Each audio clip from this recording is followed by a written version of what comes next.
So guys, we're doing a quick tutorial on how to remove a green screen from a video inside Adobe After Effects.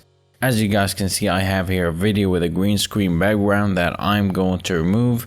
And to do that, we are going to use an effect called the keylight effect, which is the best effect that you can use inside Adobe After Effects for chroma keying.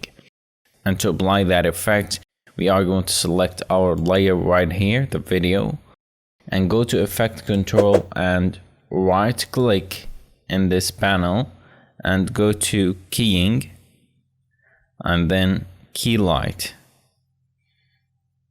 Now that we applied the effect, we are going to select the color that we want to remove from our video, which is the green color.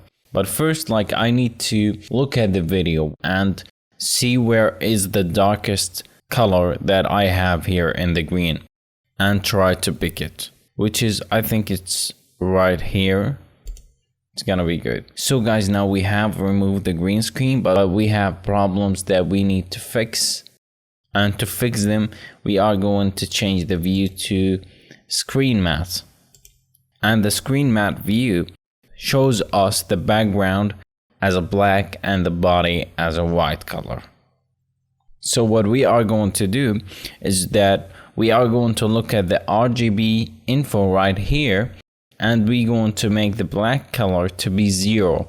And as you guys can see, we have different numbers in the background, but we want it to be 0. And we want the model to be at 255.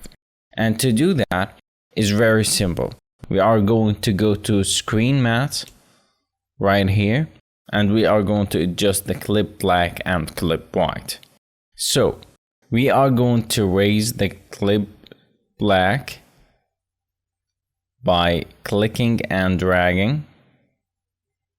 As you guys can see, now that we have made it to 16, we have a clear background. And as you look at the RGB info, it's all 0 around it. But we still have to fix the model, which we want it to be at 255. So what we are going to do is to play with the clip white and drag it to the left, and we are going to press Ctrl to move it slow. And as you guys can see, 255. Now it looks very good, and we are going to see the result by going to View and go to Final Results. And as you guys can see, it's much better right now. All we have to do now is to put whatever background on the video that we want. And that is pretty much how you can remove a green screen background inside Adobe After Effects. I hope this video helped you, and I would really appreciate if you can smash that like button for me, and I will see you in the next video.